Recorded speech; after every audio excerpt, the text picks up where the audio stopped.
What's up, YouTubers? Today we've got a fairly simple brew going on. We've got the water on the boil here. We've got an ounce of Cascade hops in the hop bag, pellets. We've got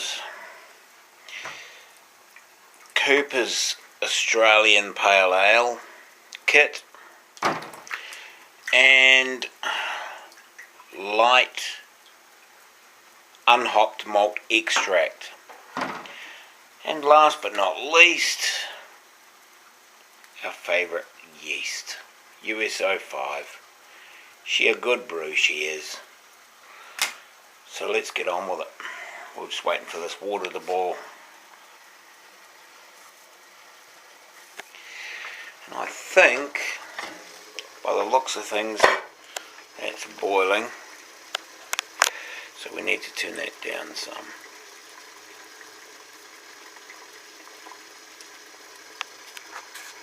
Okay, that's down a bit.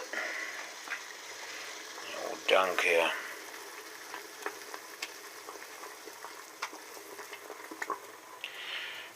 And we'll set that in there. And we'll put our lid back on. We'll leave that to boil for 10 minutes. We'll be back. Okay, so we're just about at the end of our 10-minute boil. Got 2 minutes to go. And I got me a home brew. Would you look at that? How's that for a nice looking home brew? Hey, Australian Pale Ale for the win. Which is what I'm doing this batch, but the difference is this batch I'm putting a Cascade Hop Tea in with it just to spice it up a little bit. Oh, it's devastatingly good.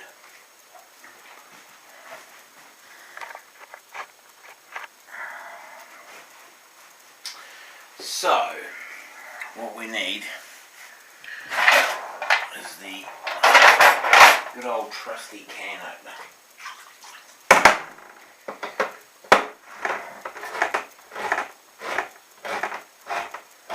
And I've been soaking now for a good, well, 10 minutes. Probably longer actually, because I put them in the sink before, while I was bringing the water up to a boil. So probably about 12-13 minutes.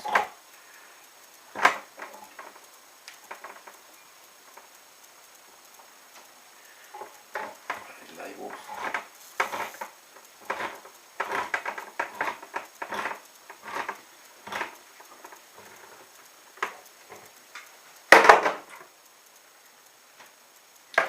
Nine minutes will kill the heat, and we'll take it most of the way off that element.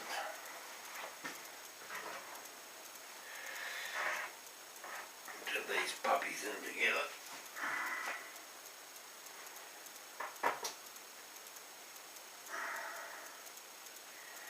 So this is going to be all malt with Cascade hops.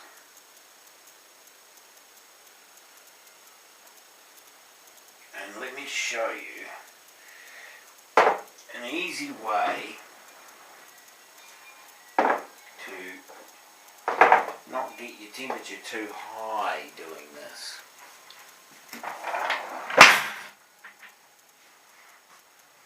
Okay, so that's a good 10 minutes now.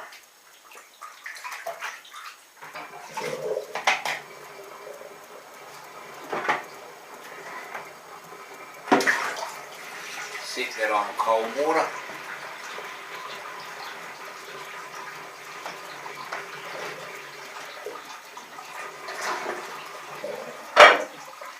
Take our pan and our Cascade hop leftovers.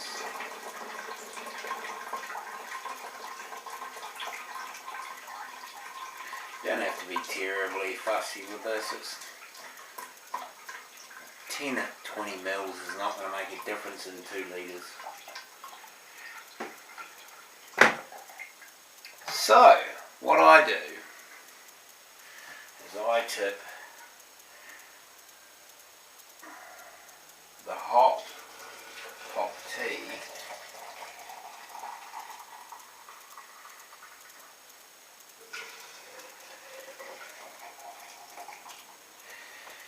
into there. Get my spoon and I stirred it all about. That's what it's all about. And if you're like me and sort of don't feel that you really have that desire to go to all grain just yet, then kits are fine. But then again, I did used to say bottling was fine. There's nothing wrong with bottling. You get 0.5% more alcohol, you know, it's free essentially once you've got your bottles. But then again, got me a couple of kegs, didn't I? I will never bottle again. Not like that anyway. I may bottle from the keg to take to a party or something, or to a friend's place or something like that. But I will never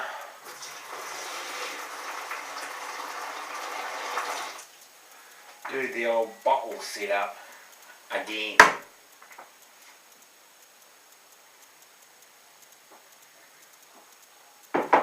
Oh, that's good beer.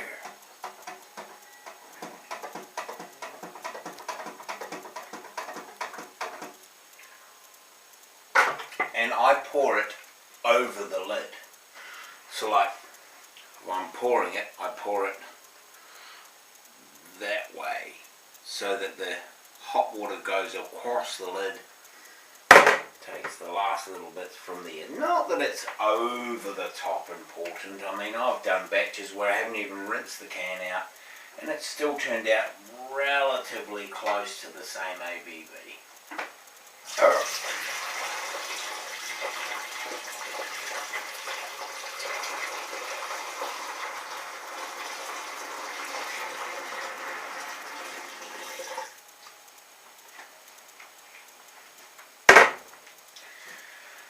Right, now it's time to stir.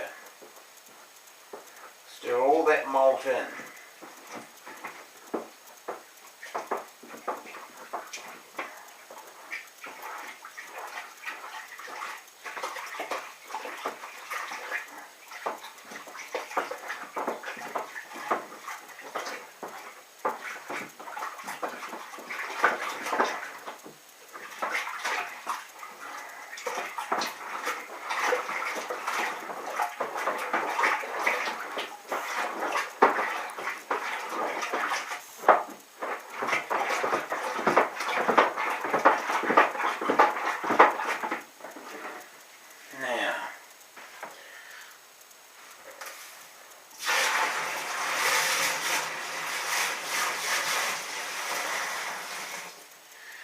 What's our temperature doing?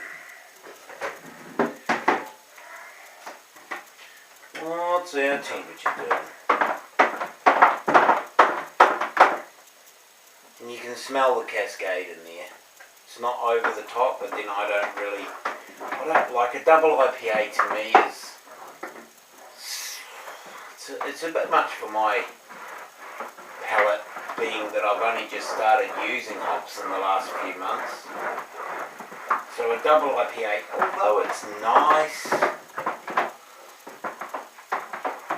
it wouldn't be I wouldn't drink 3 or 4 of them in a row unless I'd had some lighter styles of beer first, because it's just too much for me. But I'm getting there. Now, I might want to boil this jug.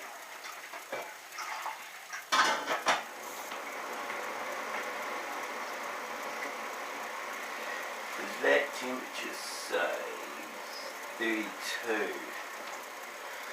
We kind of want to get it down a little bit.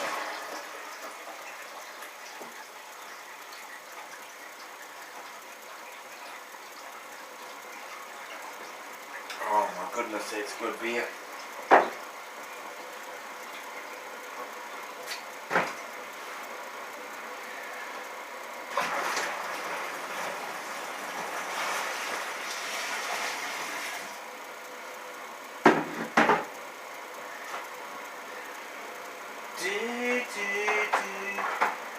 In my next video, I'm just waiting on the drip tray for my Kegerator, Kegerator,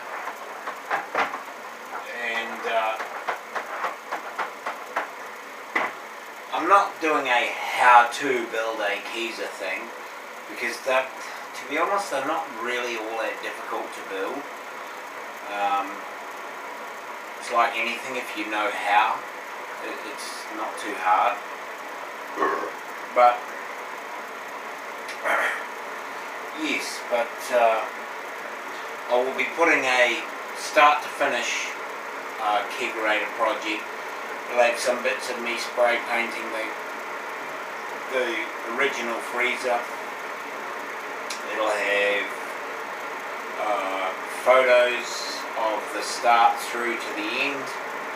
It'll have a video at my brother's house when we were fitting the taps to the drip, to the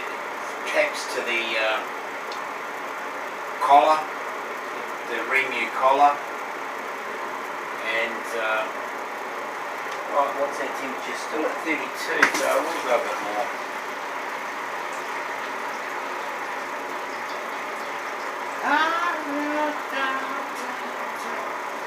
And you know, this beer is going to turn out to be, I would say, between 4.5 and 5.5%, somewhere around 5%.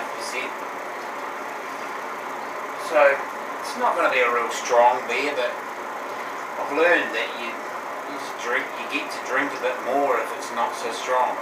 If it's strong as anything, you're only going to drink a few and you're going to be 17 cheeks to the wind.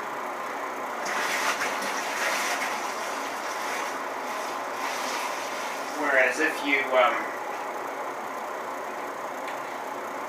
have it slightly less percentage alcohol, obviously you can drink more,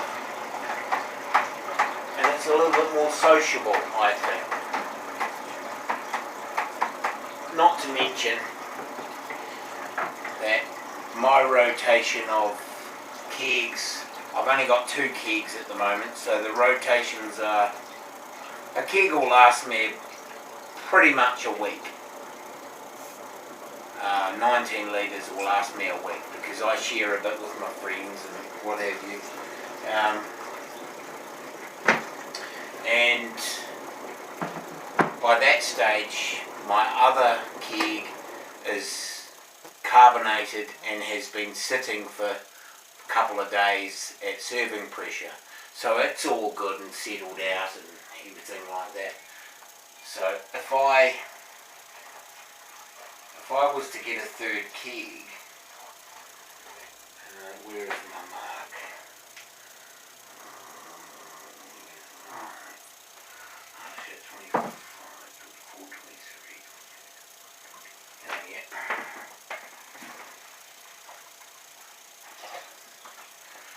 Right. Let's take an original gravity of this puppy before we pitch the yeast. Smells nice. Smells fantastic. Okay.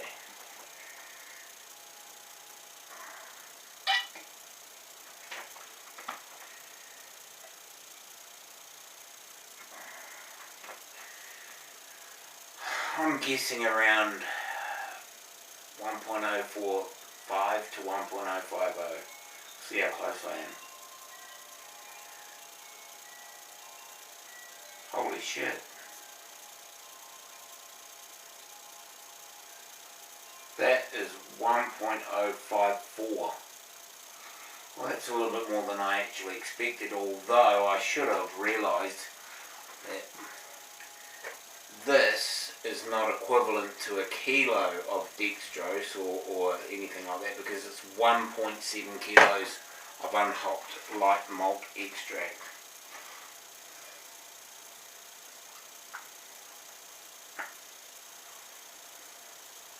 There's just enough hops there. It's only 1 ounce.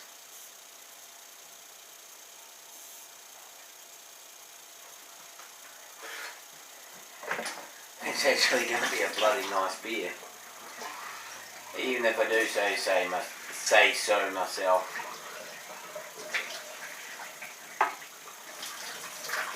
And as a YouTube person that commented on my YouTube channel said, which they are quite right, you never store your hydrometer while it's wet, because it'll get mould.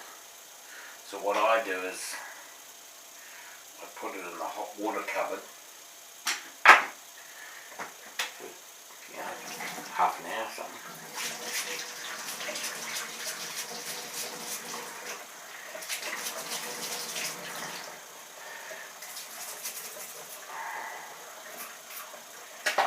And then put it away.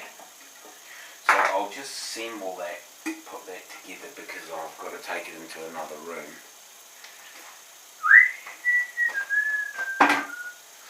Now it's time for USO 5. And can we find scissors around here? I don't think so. It'll have to be a knife.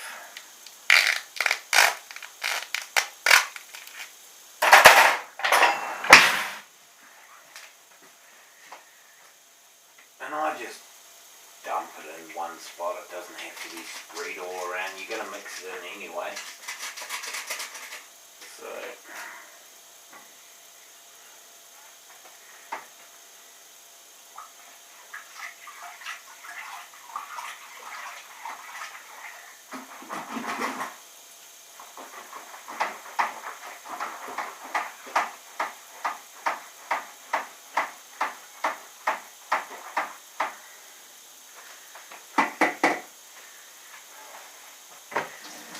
and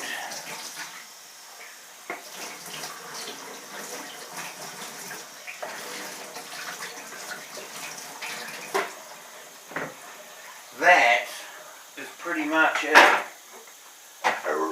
a nutshell.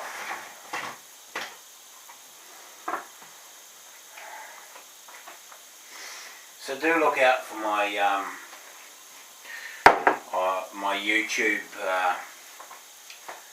video on the Kegerator, because I tell you what, I'm quite proud of it, because it owes me about, I think I worked it out to be $302 New Zealand, and if I was to sell it, I'd probably get $1,000 for it, $1,000, because it's a work of art. Thanks to my big brother Ian for building the collar, because it's not terribly difficult to sand it down and mask it up and spray it. That's the easy part. The harder part was making the collar and the handle that he's made for it, and the holes for the taps. And I've got my my probe for my temperature control coming in through the back of the collar, and I've got my CO2 line coming in through the back of the collar as well, because I'm keeping the CO2 bottle outside of the at room temperature, because I was told that it's more efficient.